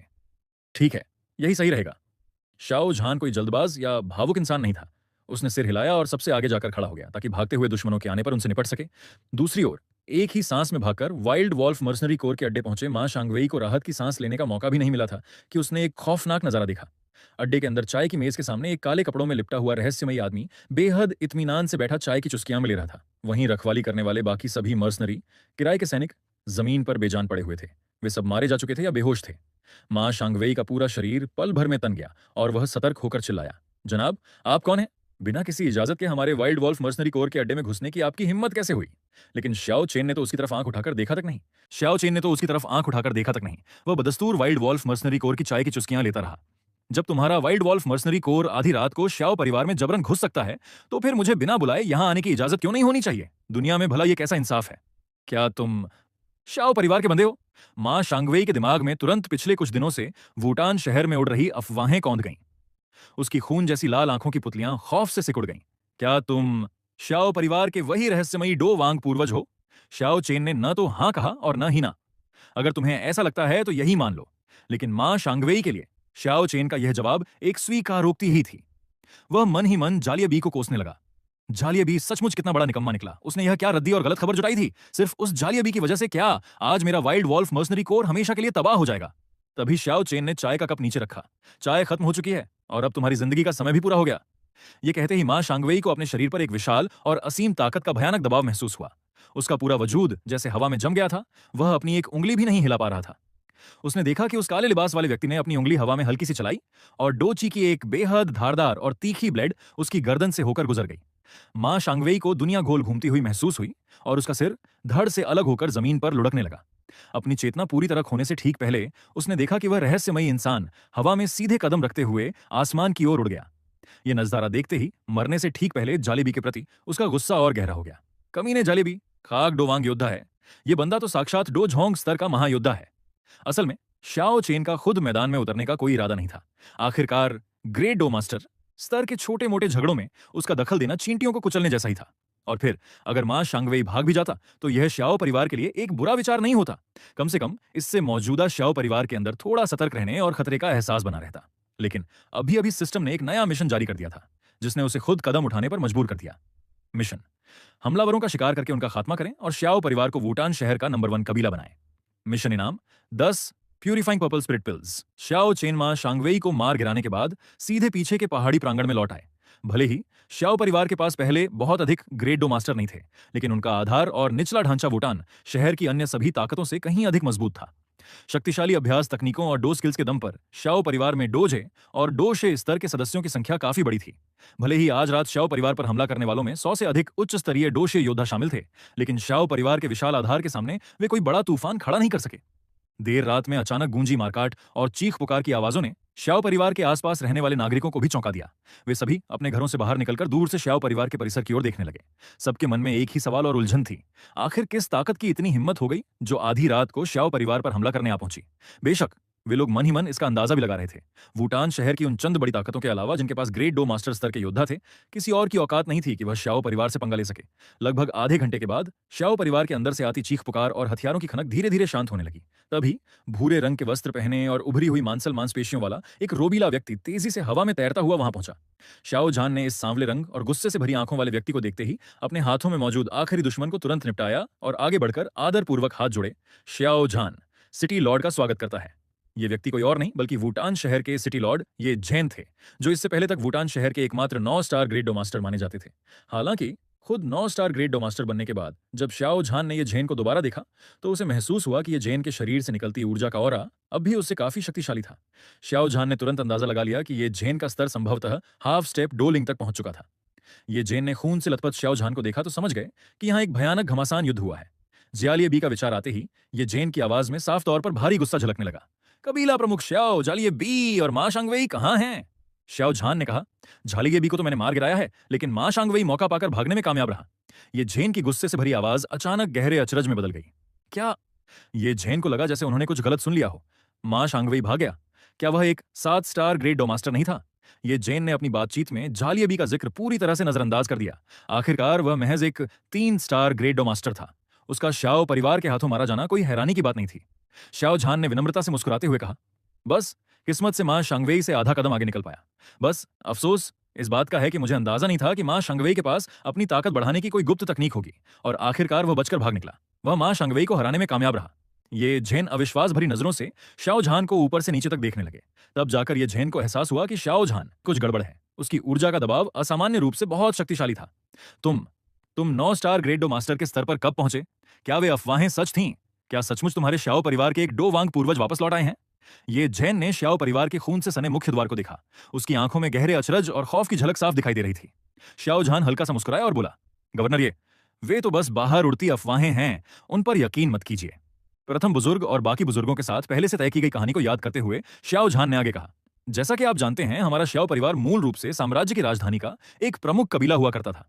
कई साल पहले हमारे कबीले पर एक अचानक आफत आई, जिसमें डोलिंग और उससे ऊपर के स्तर के सभी महायोद्धा युद्ध के मैदान में मारे गए। कबीले में ग्रेट डो मास्टर के नाम पर सिर्फ भी हम 3 बुजुर्ग ही बचे थे। हालांकि हमें उस पर्दे के पीछे छिपे दुश्मन का पता नहीं चला, लेकिन वह पूरी घटना बेहद अजीब और खौफनाक थी। अपने श्याओ परिवार की सुरक्षा बनाए रखने के लिए हमें अपनी असली ताकत छिपानी पड़ी, ताकि कहीं वह अदृश्य दुश्मन दोबारा चौकन्ना होकर हमारे कबीले का पूरी तरह सफाया न कर दे। श्याओ झान की यह बात आधी सच और आधी झूठी थी। श्याओ परिवार का एक बेहद शक्तिशाली दुश्मन होना सच था, जो इस समय जियामा साम्राज्य के शाही घराने के दबाव और निगरानी में था, और श्याओ परिवार में किसी नए डोलिंग योद्धा को न उभरता देख उसने उन पर ध्यान देना छोड़ दिया था। लेकिन अपनी ताकत छिपाने वाली बात पूरी तरह झूठी थी। श्याओ परिवार की प्रतिभा सचमुच पीढ़ी दर पीढ़ी कमजोर होती चली गई थी। जैसे कि श्याओ झान की अपनी पीढ़ी में सिर्फ वही अकेला ग्रेट डो मास्टर तक पहुंच पाया था, जो श्याओ परिवार के इतिहास का सबसे निचला स्तर था। पहले तो श्याओ झान सोचता था कि किसी दुश्मन ने कबीले पर कोई जहरीला श्राप या गुप्त सील लगा दी है, लेकिन श्याओ चेन पूर्वज से मिलने के बाद ही उसे असली सच्चाई पता चली। यह सब कबीले के डो एम्परर ब्लड लाइन के जबरन निचोड़े जाने का साइड इफेक्ट था। इसके कारण आने वाली पीढ़ियों की प्रतिभा तब तक गिरती रहती है जब तक कि वह एकदम निचले स्तर पर पहुंचकर सामान्य न हो जाए। श्याओ यान की यह नई पीढ़ी अब वापस सामान्य स्थिति में लौट आई थी, और इस पीढ़ी में पहले ही कई ऐसे युवा प्रतिभावान शिष्य सामने आ चुके थे जिनमें डो लिंग बनने की क्षमता थी, और श्याओ यान को तो पहले से ही डो हुआंग बनने की क्षमता वाला महाप्रतिभाशाली माना जाता था। ये झेन ने भी पहले श्याओ परिवार के अतीत के बारे में कुछ बातें सुन रखी थीं, इसलिए उसने राहत की सांस लेते हुए कहा, ओह, तो यह बात थी। तभी उसने देखा कि श्याओ परिवार के शिष्यों ने युद्ध के मैदान की सफाई करना और लाशों को हटाना शुरू कर दिया है। उसने अपनी बात जारी रखते हुए कहा, खैर, जब श्याओ परिवार की स्थिति नियंत्रण में आ चुकी है तो मैं अब और ज्यादा खलल नहीं डालूंगा। झालिये बी और मां शांगवेई ने मिलकर श्याओ परिवार पर आधी रात को हमला किया। लगता है मैंने पहले उन्हें कुछ ज्यादा ही छूट दे दी थी। ये कहते हुए ये झेन की आंखों में एक खतरनाक चमक कौंधी। कबीला प्रमुख श्याओ, आप बेफिक्र रहिए। जब उन्होंने सीमा लांघ ही दी है तो यह सिटी लॉर्ड उन्हें हरगिज माफ नहीं करेगा। मां शांगवेई को मुझ पर छोड़ दीजिए, कल सुबह तक श्याओ परिवार को इसका पूरा हिसाब मिल जाएगा। भले ही झालिये बी और मां शांगवेई आज रात श्याओ परिवार को गिराने में कामयाब भी हो जाते, तब भी इस वाइल्ड वॉल्फ मर्सनरी कोर के वजूद को मिटाना ही पड़ता। श्याओ झान ने हाथ जोड़कर आदर व्यक्त किया। मैं सिटी लॉर्ड ये का दिल से आभारी हूं। ये झेन ने हवा में हाथ हिलाया और सीधे वाइल्ड वॉल्फ मर्सनरी कोर के मुख्य अड्डे की ओर रुख किया। लेकिन जैसे ही वह वाइल्ड वॉल्फ मर्सनरी कोर के मुख्य द्वार पर पहुंचा, वह ठिठक कर खड़ा रह गया। इस समय मर्सनरी कोर का मुख्य द्वार पूरी तरह खुला पड़ा था। पहरा देने वाले किराए के सैनिक जमीन पर बेजान और बिना किसी हलचल के पड़े थे। उनमें सांस का कोई नामो निशान नहीं था। जैसे ही उसने परिसर के अंदर कदम रखा, जहां तक नजर गई, एक भी इंसान जिंदा नहीं बचा था। आंगन के बीचों बीच एक ऐसी लाश पड़ी थी जिसका सिर धड़ से अलग होकर दूर गिरा हुआ था और उसके बहते खून ने पूरी जमीन को लाल कर दिया था। ये झेन ने पास जाकर ध्यान से देखा। वह लाश किसी और की नहीं बल्कि मां शांगवई की ही थी। क्या यह काम श्याओ परिवार के लोगों ने किया है? लेकिन श्याओ झान और तीनों बुजुर्ग तो कबीले के अंदर ही थे। श्याओ परिवार के पास ऐसा कोई और ताकतवर बंदा तो बचा नहीं था। तो फिर इस पूरे वूटान शहर में ऐसा कौन है जिसके पास वाइल्ड वॉल्फ मर्सनरी कोर को एक ही रात में पूरी तरह तबाह करने की ताकत हो? जब यह झेन गहरे अचरज और उलझन में पड़ा था, तभी उसके पीछे से एक बेहद नशीली और मनमोहक आवाज गूंजी, सिटी लॉर्ड। ये झेन ने पीछे मुड़कर देखा। हालांकि वह इस महिला को पहले भी कई बार देख चुका था, फिर भी उसकी आंखों में पल भर के लिए सुंदरता की एक कौंध और अचरज तैर गया। लेकिन उसने तुरंत अपनी भावनाओं को दबा लिया। आखिरकार उसके अपने घर में बैठी पत्नी किसी खूंखार शेरनी से कम नहीं थी। ओह, तो ये मिस याफी हैं। आप इस वक्त यहाँ कैसे? यहाँ मर्सनरी कोर की तरफ से काफी शोर शराबा आ रहा था, इसलिए देखने चली आई। याफी ने सामने फैले खून खराबे और खौफनाक मंजर को देखकर अपनी भौहें हल्की सी सिकोड़ी, लेकिन उसकी आंखों में रत्ती भर भी डर नहीं था। वो बेहद शांत अंदाज में अपने दो उच्च स्तरीय हाई टियाडोशी अंगरक्षकों के साथ ये झैन के पास आ पहुंची। पूरा वाइल्ड वॉल्फ मर्सनरी कोर ही साफ कर दिया गया। सिटी लॉर्ड, क्या आपको खबर है कि यह काम किसने किया है? भले ही याफेई महज एक मामूली दूसरे स्तर की योद्धा थी, लेकिन उसके पीछे विशाल मिटल ऑक्शन हाउस खड़ा था, इसलिए यह जैन भी उसे हल्के में लेने की हिम्मत नहीं कर सकता था। मैं खुद इसी उलझन में हूं। याफी जी, आपका इंफॉर्मेशन नेटवर्क तो बहुत तेज है, इस बारे में आपकी क्या राय है? याफी ने आंगन में पड़ी लाशों पर अपनी सरसरी नजर दौड़ाई और विचार मग्न होकर बोली, जहां तक मैं देख सकती हूं, इस आंगन के सभी सैनिकों को एक ही वार में ढेर कर दिया गया है। यहां तक कि मां शांगवेई जैसा 7 स्टार ग्रेट डो मास्टर भी इससे बच नहीं पाया। जाहिर है कि हमलावर की ताकत ग्रेट डो मास्टर के स्तर से कहीं बहुत ऊपर की है।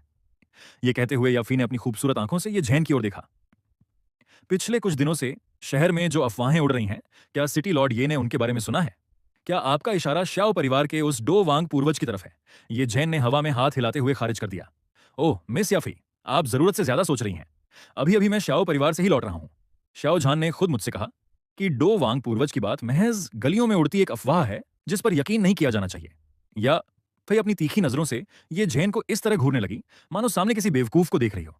ये जैन को या फी के इस तरह घूरने से थोड़ी झेप और शर्मिंदगी महसूस होने लगी। क्या क्या मेरे चेहरे पर कुछ लगा है मिस याफी? आप मुझे इस तरह क्यों देख रही हैं? याफी के रसीले लाल होंठों पर एक हल्की सी मुस्कान तैर गई। सिटी लॉर्ड, ये शाओ झान ने ऐसा कहा और आपने यूं ही मान लिया? ये झेन सन्न रह गया। याफी की आवाज उसके दिमाग में गूंजने लगी। आपने मान लिया, मान लिया, मान लिया। आखिरकार ये झेन को बात समझ में आई और वह गुस्से में पैर पटकते हुए बिलबिला उठा। कमीना श्याओ झान, उस बूढ़े चालबाज ने मेरे साथ सरासर धोखा किया। याफी ने अपने मुंह पर हाथ रखकर हल्की सी हंसी दबाई और श्याओ झान का बचाव करते हुए बात संभाली। सिटी लॉर्ड, ये आपको कबीला प्रमुख श्याओ पर इतना गुस्सा होने की जरूरत नहीं है। श्याओ परिवार की सुरक्षा और अस्तित्व बनाए रखने के लिए मुझे यकीन है कि श्याओ झान को मजबूरी में ऐसा रुख अपनाना पड़ा होगा। ये झेन को भी श्याओ झान द्वारा थोड़ी देर पहले बताई गई आप बीती याद आ गई। उसके दिल से गुस्से का गुब्बार धीरे धीरे गायब हो गया और अंततः एक ठंडी आह में बदल गया। आह, देखा जाए तो श्याओ झान के लिए भी परिस्थितियां आसान नहीं रही हैं। खैर, जब यहां का मामला निपट ही चुका है तो मुझे भी वापस लौटना चाहिए। मिस याफी, अब मैं इजाजत चाहता हूं। याफी ने शालीनता से थोड़ा झुककर शिष्टाचार निभाया। सिटी लॉर्ड, अपना ध्यान रखिएगा। दूसरी ओर श्याओ परिवार के परिसर में गूंजती मारकाट और हथियारों की आवाजों ने श्याओ परिवार की युवा पीढ़ी के उन सदस्यों को भी जगा दिया था जो इस समय असिस्टेड कल्टीवेशन लिक्विड का इस्तेमाल करके अभ्यास कर रहे थे। इनमें जाहिर तौर पर श्याओ यान भी शामिल था। श्याओ यान ने तुरंत कपड़े पहने और उस ओर बढ़ गया जहां श्याओ परिवार के मुख्य द्वार पर घमासान युद्ध छिड़ा हुआ था। रास्ते में उसकी मुलाकात श्याओ परिवार के कई अन्य युवा शिष्यों से हुई। श्याओ यान भैया, भीड़ के बीच से एक मीठी और सुरीली लड़की की आवाज गूंजी। कबीले के तमाम युवा शिष्यों ने तुरंत मुड़कर पीछे देखा। श्याओ यान ने मुस्कुराते हुए उस लड़की की तरफ हाथ हिलाया। श्याओ शूनेर, यहां आओ। वह लड़की खुशी खुशी दौड़कर श्याओ यान के पास आ पहुंची, जिसे देखकर आसपास खड़े लड़कों की नजरों में जलन और डाह की लहर दौड़ गई। अगर यह पुराना श्याओ यान होता तो शायद वह इन नजरों से परेशान हो जाता, लेकिन अब जब उसकी अभ्यास करने की जन्मजात प्रतिभा पूरी तरह बहाल हो चुकी थी तो उसने उन ईर्ष्यालु नजरों को सिरे से नजरअंदाज कर दिया।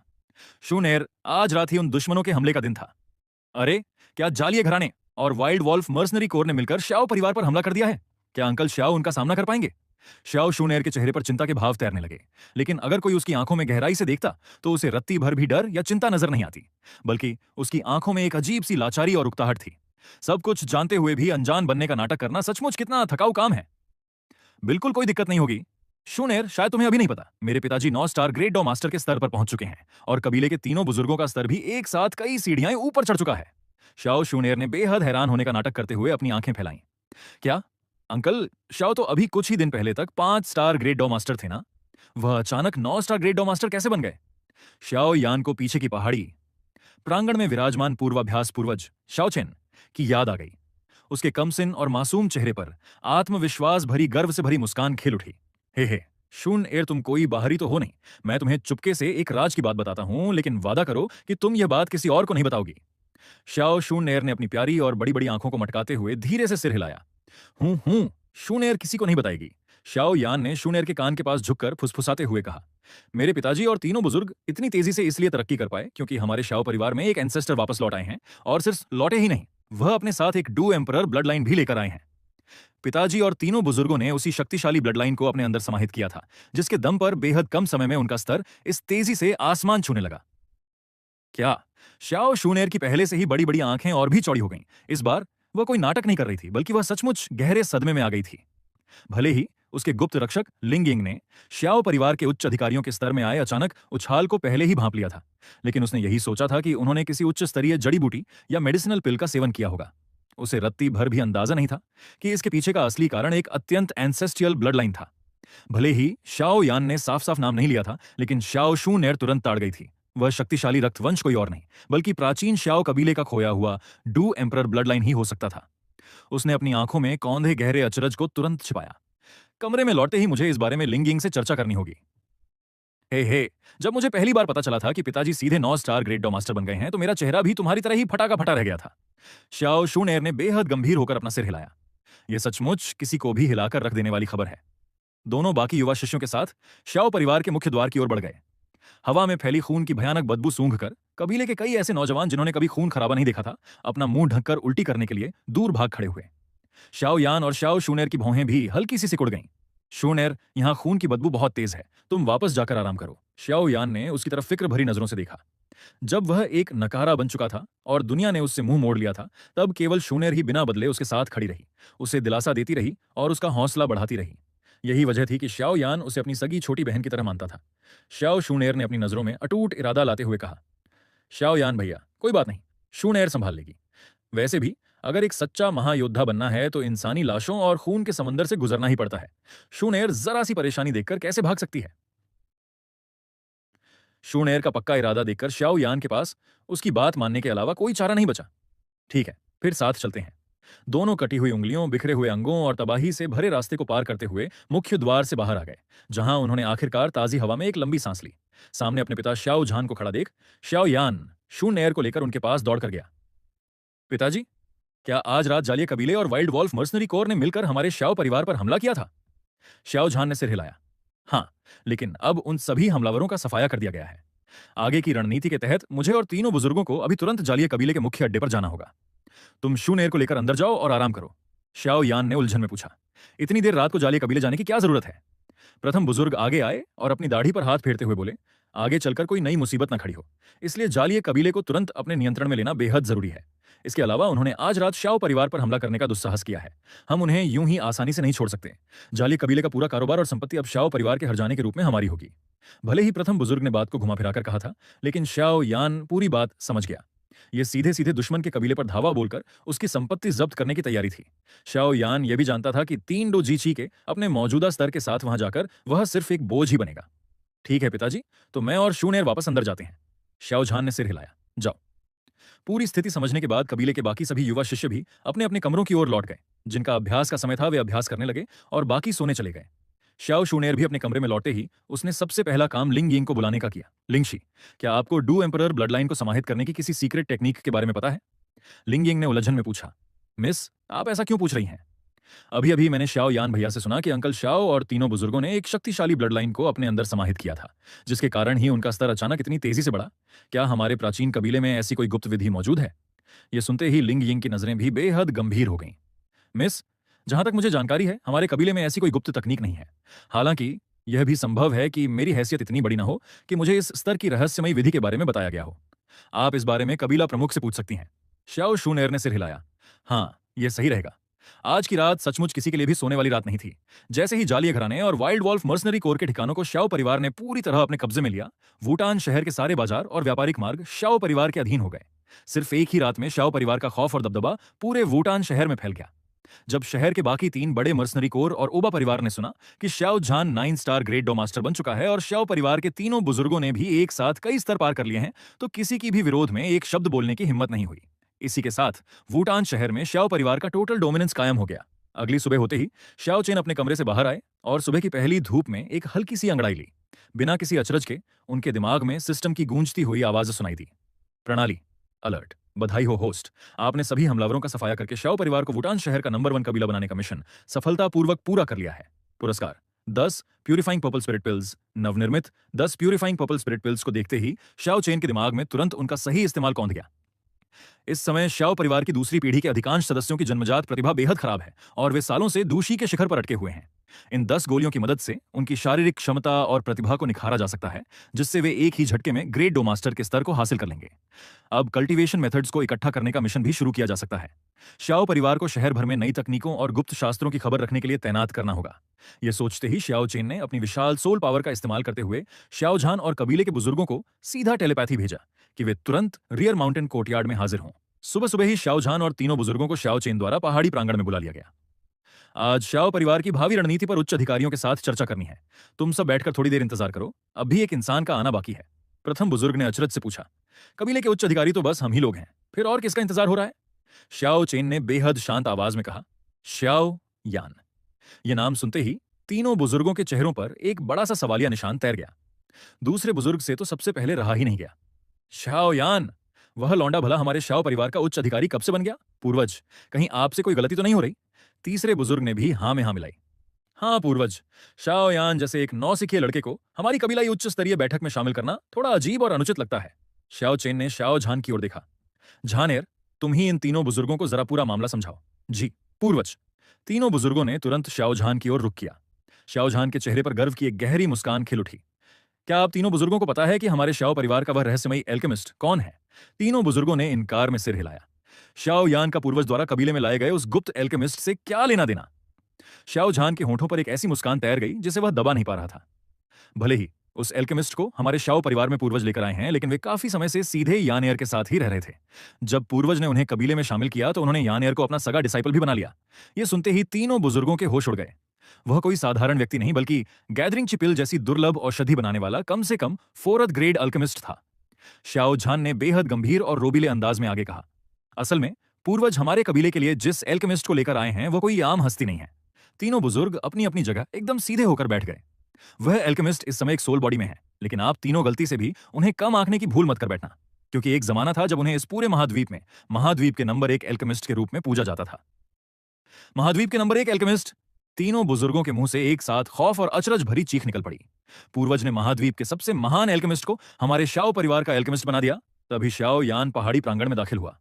उसे देखते ही तीनों बुजुर्ग अपनी अपनी जगहों से झपट कर उठे और श्याओ यान को चारों तरफ से घेर लिया। उनकी झुर्रियों से भरी 3-3 बूढ़ी रंगत पर इतनी चापलूसी और उतावलापन भरा हुआ था कि श्याओ यान को देखकर घिन और कंपी छूट गई। उसने डरकर अपने दोनों हाथ सीने पर रख लिए और 2 कदम पीछे हट गया। बुजुर्गों, आप तीनों ये क्या कर रहे हैं? प्रथम बुजुर्ग ने अपने हाथों को आपस में मलते हुए गिड़गिड़ाती आवाज में कहा, यानेर बेटा, क्या तुम अपने गुरुदेव को बाहर बुला सकते हो ताकि हम सब उनके दर्शन कर सकें और अपना आदर प्रकट कर सकें? जब श्याओ यान ने सुना कि वे उसके गुरुदेव याओ लाओ से मिलने आए हैं, यह सुनकर श्याओ यान ने चैन की सांस ली। वह तो यह सोचकर घबरा गया था कि इन तीनों बूढ़ों को अचानक कौन सा अजीब शौक चढ़ गया है। गुरुदेव, कबीले के तीनों बुजुर्ग आपके दर्शन करना चाहते हैं, श्याओ यान ने धीमी आवाज में कहा। अगले ही पल श्याओ यान की उंगली में पहनी काली अंगूठी में से एक हल्की सी सफेद धुएं की लकीर बाहर निकली और हवा में लहराने लगी। तीनों बुजुर्गों ने एक साथ झुककर प्रणाम किया। हम सब आपको नमन करते हैं, सीनियर। हालांकि याओ चेन ने उन तीनों पर ज्यादा ध्यान नहीं दिया। वह सीधा तैरते हुए श्याओ चेन के सामने पहुंचे और आदरपूर्वक बोले, याओ चेन, सीनियर को प्रणाम करता है। मुझे नहीं पता कि सीनियर ने मुझे किस खास काम के लिए यहां आमंत्रित किया है। आप सभी पहले बैठ जाइए, श्याओ चेन ने शांत स्वर में कहा। उनके शब्द पूरे होते ही सभी ने अपने अपने बैठने की जगह तलाश ली। श्याओ झान ने तुरंत याओ चेन को श्याओ चेन के ठीक बाईं हाथ वाली पहली कुर्सी पर आदरपूर्वक बैठाया और खुद श्याओ चेन के दाएं हाथ की पहली कुर्सी पर बैठ गए। तीनों बुजुर्ग क्रम अनुसार उनके पीछे की कुर्सियों पर बैठ गए। जहां तक श्याओ यान का सवाल था, वह चुपचाप और शालीनता से याओ चेन की कुर्सी के पीछे खड़ा हो गया। उसे इस बात की भली भांति समझ थी कि अगर उसके गुरुदेव उसके साथ न होते तो भले ही उसके पिता कबीला प्रमुख ही क्यों ना हो, उसकी यहां खड़े रहने तक की औकात नहीं होती। जब सब लोग बैठ गए तब श्याओ चेन ने बोलना शुरू किया, आप सभी हमारे श्याओ परिवार की रीढ़ और उच्च अधिकारी हैं। आज आप सभी को यहाँ बुलाने का मकसद यह चर्चा करना है कि भविष्य में श्याओ परिवार को किस दिशा में आगे बढ़ना चाहिए और इसका विकास कैसे करना है। चूंकि याओ चेन के पास अभी अपनी भौतिक देह नहीं थी और न ही मुकाबला करने की ताकत, इसलिए उसने सबसे पहले अपनी सहमत जताई। जब तक यह काम मेरी क्षमता के भीतर है, याओ चेन सीनियर के हर हुक्म का पालन करने के लिए पूरी तरह तैयार है। श्याओ चेन ने मंजूरी में सिर हिलाया। इसके तुरंत बाद श्याओ झान भी बोल उठे। पूर्वज ने श्याओ परिवार में कदम रखते ही महज कुछ ही दिनों में हमें पूरे वुटान शहर का नंबर 1 कबीला बना दिया। मैं श्याओ झान पूरी तरह से पूर्वज के हर फैसले के साथ हूं। तीनों बुजुर्ग शुरुआत में शायद कुछ कहने की सोच रहे थे, लेकिन जब उन्होंने देखा कि सबसे शक्तिशाली याओ चेन और सबसे ऊंचे पद वाले कबीला प्रमुख दोनों ही पूरी तरह सहमत हैं, तो उनके पास भी कुछ कहने की गुंजाइश नहीं बची। हम सब कुछ पूर्वज की इच्छा पर छोड़ते हैं। श्याओ चेन ने भी अपनी जिम्मेदारी से मुंह नहीं मोड़ा। आखिरकार वे यहां सबसे बड़े पूर्वज थे और सबसे शक्तिशाली भी। अगर किसी की असहमत होने की हिम्मत होती तो उसे सीधे धक्के मारकर बाहर निकाल दिया जाता। श्याओ चेन मुस्कुराते हुए बोले, याओ चेन, मैं तुम्हें उन शिष्यों को अपना सगा शिष्य बनाने के लिए नहीं कह रहा हूं। तुम्हारी जिम्मेदारी सिर्फ उन्हें एल्केमी सिखाने तक सीमित रहेगी। अगर तुम्हारे और पिल पवेलियन के शिष्यों के रिश्ते की बात करें तो वे ज्यादा से ज्यादा तुम्हारे नाम मात्र के शिष्य ही कहलाएंगे। बेशक अगर तुम्हें कोई असाधारण प्रतिभा वाला शिष्य मिलता है और तुम उसे अपना मुख्य सगा शिष्य बनाना चाहो तो मुझे इसमें कोई आपत्ति नहीं होगी। यह सुनकर याओ चेन के चेहरे के भाव काफी ढीले पड़े और वह शांत हुआ। अगर बात ऐसी है तो मुझे कोई ऐतराज नहीं है। श्याओ चेन ने बाकी लोगों की तरफ देखा। कबीला प्रमुख और तीनों बुजुर्गों की क्या राय है?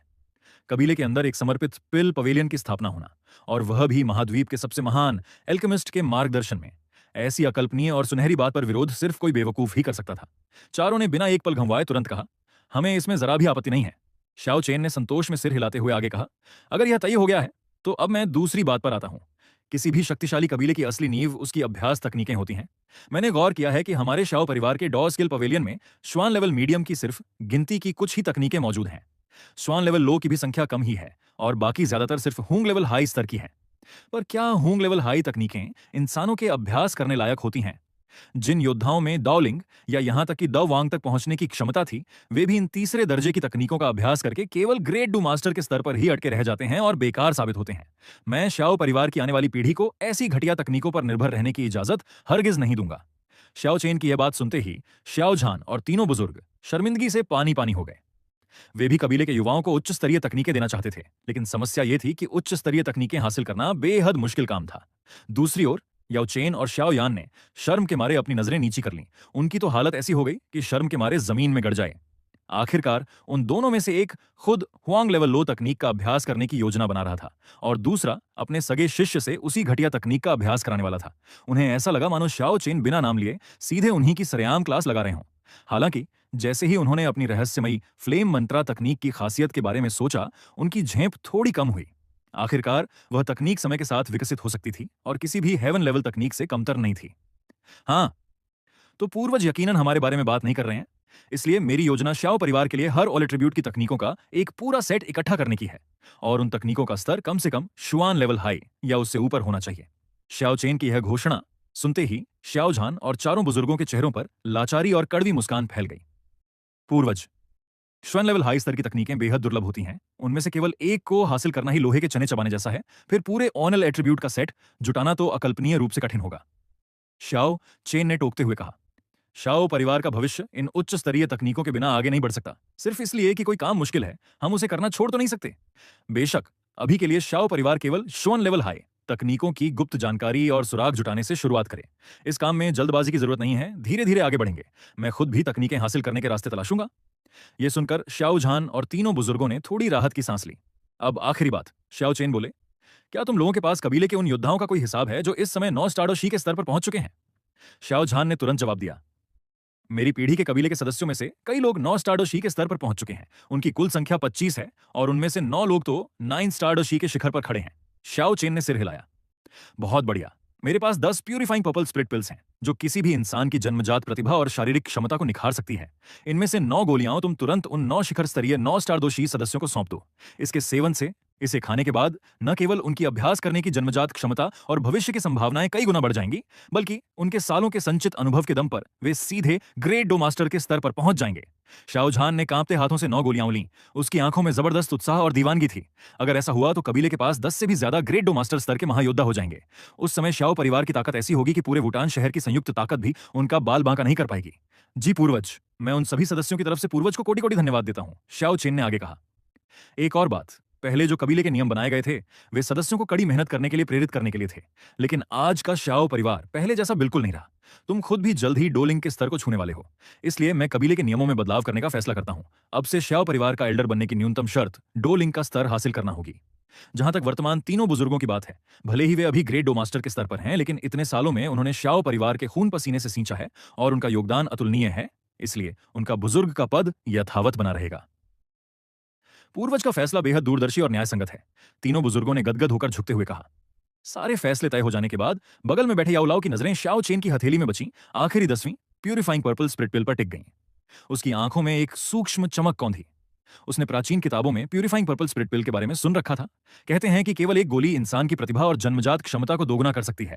शाओ यान में उसकी मदद के बिना भी डो हुआंग बनने की प्राकृतिक क्षमता थी। अगर उसे यह प्यूरिफाइंग पर्पल स्प्रिट पिल मिल जाए और साथ में उसकी खुद की विशेष ट्रेनिंग मिले तो शाओ यान की प्रतिभा एक बेहद खौफनाक स्तर पर पहुंच जाएगी। याओ लाओ को पूरा यकीन था कि वह बिना किसी दुष्परिणाम के शाओ यान को महज 1 साल के भीतर दोबारा डोजे के स्तर पर खड़ा कर देगा। सीनियर शाओ, क्या यह आखिरी प्यूरिफाइंग पर्पल स्पिरिट पिल शाओ यान को दी जा सकती है? याओ लाओ के मुंह से यह बात निकलते ही तीनों बुजुर्ग अपनी अपनी जगह से उछल पड़े। अगर यह गोली खुद याओ लाओ अपने लिए मांगता तो उनकी छू तक करने की हिम्मत न होती, लेकिन शाओ यान के लिए मांगने पर वे कतई चुप नहीं रहने वाले थे। पूर्वज, यह प्यूरिफाइंग पर्पल स्पिरिट पिल अत्यंत अनमोल और महत्वपूर्ण है। अगर इसे कबीला प्रमुख शाओ झान को दिया जाए तो वे बेहद कम समय में डोलिंग बनकर हमारे शाओ परिवार की ताकत को कई गुना बढ़ा देंगे। हाँ पूर्वज, या फिर अगर यह गोली प्रथम बुजुर्ग को दी जाए तो भी बहुत जल्द हमारे कबीले में एक और शिखर स्तरीय ग्रेट डो मास्टर पैदा हो जाएगा। बिल्कुल सही। ये प्यूरिफाइंग पर्पल स्पिरिट पिल कबीला प्रमुख को मिले या प्रथम बुजुर्ग को, दोनों ही स्थितियों में कबीले को मिलने वाला फायदा डो ची के शुरुआती दौर में अटके शाओ यान की तुलना में हजारों गुना ज्यादा होगा। भले ही वे तीनों बुजुर्ग प्यूरिफाइंग पर्पल स्पिरिट पिल को ललचाई नजरों से देख रहे थे, उधर शाओ झान बड़े ही इत्मीनान और सुकून से चाय की चुस्कियां ले रहा था। शाओ झान अच्छी तरह जानता था कि पूर्वज के पास अब केवल 2 ही विकल्प हैं, या तो वह खुद या फिर उसका बेटा। यह अनमोल गोली दोनों में से जिसे भी मिले आखिरकार रहेगी तो उसके अपने ही घर में। हे, इन तीनों बूढ़ों को आपस में भिड़ने दो, मुझे क्या। जब तीनों बुजुर्गों की बात पूरी हो गई तो याओ चेन ने दोबारा मुंह खोला। शाओ परिवार के पास कबीले के युवाओं की क्षमता बढ़ाने वाला असिस्टेड कल्टीवेशन लिक्विड मौजूद है, जिसकी बदौलत महज कुछ ही दिनों में कबीले में कई नए डोजे पैदा हो गए। ये सब याओमो का ही तो योगदान है ना। जब मैंने कबीले के लिए इतना किया है तो क्या अपने सगे शिष्य के लिए केवल एक गोली मांगना कोई बहुत बड़ी बात है? वैसे भी मेरा यह शिष्य शाओ परिवार के कबीला प्रमुख का सगा बेटा है, कोई बाहरी तो नहीं है। याओ चेन ने तीनों बुजुर्गों पर एक पैनी नजर डाली। भले ही उसने अपनी डोची या आत्मा शक्ति की भयानक ताकत का प्रदर्शन नहीं किया था, लेकिन उसके शब्दों में ऐसा भारी रोब और दबदबा था कि तीनों बुजुर्गों के मुंह पर ताले लग गए और वे चुपचाप बगलें झांकने लगे। शाओ चेन को इस बात से कोई खास फर्क नहीं पड़ता था कि यह गोली किसे मिलती है। आखिरकार ऐसी गोलियां तो भविष्य में और भी मिलने वाली थीं। जब बुजुर्गों के पास भी अब कहने को कुछ नहीं बचा है तो यह प्यूरिफाइंग पर्पल स्पिरिट पिल शाओ यान को ही दे दी जाए। यह सुनते ही शाओ यान का चेहरा खुशी से खिल उठा और उसकी आंखों में उम्मीद की नई चमक कौंध गई। पूर्वज का बहुत बहुत धन्यवाद गुरुदेव, आपका भी बहुत बहुत शुक्रिया। शाओ यान को यूं बच्चों की तरह झूमते देख याओ चेन के होठों पर भी एक मंद मुस्कान तैर गई। शाओ चेन ने उन तीनों बुजुर्गों की ओर देखा जिनके चेहरे अभी भी थोड़े उतरे हुए थे। आप तीनों बुजुर्गों को निराश होने की रत्ती भर भी जरूरत नहीं है। इस प्यूरिफाइंग पर्पल स्पिरिट पिल को बनाने की रेसिपी भी मेरे ही पास है। जैसे ही याओ चेन अपनी पुरानी ताकत हासिल कर लेंगे और 6 ग्रेट पिल्स बनाने के काबिल हो जाएंगे, उस समय हमारे शाओ परिवार के हर मुख्य सदस्य को 3-3 गोलियां मिलेंगी, ताकि सब अपनी अपनी प्रतिभा को चरम सीमा तक बढ़ा सकें। यह सुनते ही तीनों बुजुर्गों का उतरा हुआ चेहरा खिल उठा। वे तुरंत आगे बढ़े और याओ चेन से हाथ जोड़कर माफी मांगने लगे। मन ही मन उन्हें इस बात का पछतावा हो रहा था कि उन्होंने बेवजह याओ लाओ से जबान लड़ाई। दूसरी ओर याओ चेन भी हैरान था। उसने प्यूरिफाइंग पर्पल स्पिरिट पिल के बारे में बहुत सुना था, लेकिन बरसों की खोजबीन के बाद भी उसे कभी इसकी गुप्त रेसिपी नहीं मिली थी। उसने सपने में भी नहीं सोचा था कि सीनियर शाओ चेन के पास इसका नुस्खा मौजूद होगा। सबकी बातचीत पूरी हुई और सभी अपने अपने रास्ते चले गए। शाओ चेन का पहाड़ी प्रांगण एक बार फिर शांत और एकांत हो गया। शाओ चेन टहलते हुए आंगन के बीचों बीच आए। उनके चेहरे पर एक रहस्यमयी मुस्कान तैर रही थी और उनकी नजरें दूर जंगल के एक खास कोने पर टिक गईं। वहां छिपी हुई गुप्त और छायादार ऊर्जा को महसूस करते हुए उनके दिमाग में तुरंत एक विचार कौंधा। अरे, ये तो साक्षात चलता फिरता डार्क एट्रीब्यूट कल्चरेशन मेथड का खजाना खड़ा है। उधर घने जंगल के पत्तों में छुपा लिंग यिंग ये देखकर हक्का बक्का रह गया कि सीनियर शाओ चेन की नजरें सीधे उसी की दिशा में टिक गई हैं। उसने जैसे ही देखा कि शाओ चेन उसी की दिशा में देख रहे हैं तो पल भर के लिए उसका दिल दहल गया, लेकिन जल्द ही उसने खुद को संभाला। इतनी दूरी से तो कोई हाई स्टार डॉझोंग भी मुझे नहीं ढूंढ सकता। फिर यह शाओ परिवार का पूर्वज तो महज एक स्टार डॉझोंग है। जरूर मुझे भ्रम हुआ होगा, हाँ, यह सिर्फ मेरा वहम है। लेकिन जैसे ही उसने पलक झपकाकर दोबारा नीचे आंगन में देखा तो उसके होश उड़ गए। आंगन पूरी तरह खाली था। वह हैरान होकर सोचने लगा, अरे, वे कहां गायब हो गए? क्या तुम मुझे ही ढूंढ रहे हो? पीछे से एक बेहद शांत और ठंडी आवाज गूंजी। लिंग यिंग की आत्मा तक कांप उठी। डर के मारे उसकी रूह हवा हो गई। उसने तुरंत शैडो बनकर वहां से रफू चक्कर होने की कोशिश की, लेकिन तभी शाओ चेन की अगली बात ने उसे अपनी जगह पर जमने के लिए मजबूर कर दिया। अगर तुमने एक कदम भी भागने की कोशिश की तो मेरे पास उस नन्ही बच्ची शाओ शूनेर के पास जाकर हिसाब चुकता करने के अलावा कोई रास्ता नहीं बचेगा। लिंग यिंग मन ही मन तड़प कर रह गया, लेकिन वह पूरी तरह लाचार था। उसे पूरा यकीन था कि वह इस शाओ पूर्वज के पंजों से खुद तो बचकर भाग सकता है, लेकिन वह अपनी यंग मिस को इस खतरे के मुंह में अकेला छोड़कर नहीं जा सकता था। उसने मजबूर होकर पीछे रुक किया और आदर से झुकते हुए कहा, लिंग यिंग, शाओ परिवार के महान पूर्वज को प्रणाम करता है। प्रणाम करने के बाद लिंग यिंग ने वही सवाल पूछा जो उसके दिमाग को अंदर ही अंदर खाए जा रहा था। मैं डाई लेवल लो स्तर की डार्क एट्रीब्यूट तकनीक का अभ्यास करता हूं और मेरी छिपने की कला बेमिसाल है। इतनी दूरी से तो किसी लेट स्टेज डूजोंग के लिए भी मुझे ढूंढना नामुमकिन के बराबर है। आपने मुझे सबसे पहले कब महसूस किया था? शाओ चेन ने हल्की सी मुस्कान के साथ कहा, जिस दिन मैंने इस शाओ परिवार के परिसर में कदम रखा था, मुझे उसी पल तुम्हारी मौजूदगी और साय की महक मिल गई थी। लिंग यिंग की आंखों में अविश्वास और शक का गहरा समंदर तैर गया। उसे इस बात पर रत्ती भर भी भरोसा नहीं हुआ। आखिरकार उस दिन शाओ परिवार के मुख्य हॉल से उसकी दूरी आज के मुकाबले कम से कम दोगुनी ज्यादा थी। एंशियंट गुक्लैन की अति दुर्लभ और उच्च स्तरीय तकनीकों का अभ्यास करने वाले लिंग यिंग को पूरा शक था कि शाओ परिवार का यह पूर्वज सीधे सीधे सफेद झूठ बोल रहा है। शाओ चेन उसके दिमाग में चल रही बात को ताड़ गए। क्यों? तुम्हें मेरी बात पर यकीन नहीं हो रहा? गुस्ताखी माफ, पर लिंग यिंग ऐसा मानने की हिम्मत नहीं कर सकता, लिंग यिंग ने हाथ जोड़कर कहा, लेकिन उसकी आंखों में जमा शक का पर्दा रत्ती भर भी कम नहीं हुआ था। शाओ चेन अच्छी तरह जानते थे कि लिंग यिंग प्राचीन गु कबीले का सदस्य है, इसलिए उसके खून में एक कुदरती घमंड और अकड़ होना लाजमी था। जब बात ऐसी थी तो शाओ चेन ने सबसे पहले उसकी इस अकड़ को चकनाचूर करने का मन बनाया। चलो ऐसा करते हैं, हम दोनों एक शर्त स्लैश होल्ड लगाते हैं, क्या कहते हो? लिंग यिंग की आंखों में चमक कौंधी। उसने इनकार नहीं किया। आप किस तरह की शर्त लगाना चाहते हैं? मैं तुम्हें एक सांस का समय देता हूं। अगर तुम इतने समय में मेरे हाथों से बचकर भाग निकले तो आज की इस गुस्ताखी को यहीं भुला दिया जाएगा, लेकिन अगर तुम भागने में नाकाम रहे तो तुम्हें मेरी एक शर्त माननी होगी।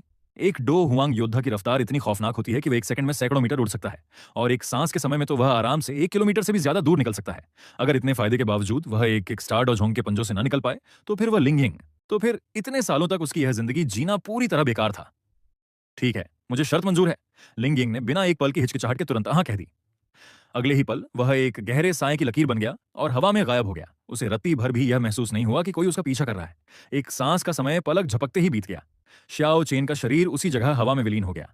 भले ही घने जंगलों में लिंग यिंग की मौजूदगी का कोई नामो निशान नहीं दिख रहा था, लेकिन शाओ चेन के शरीर से निकली रोशनी की किरण सीधे उसी ओर बढ़ी जहां लिंग यिंग छिपा हुआ था।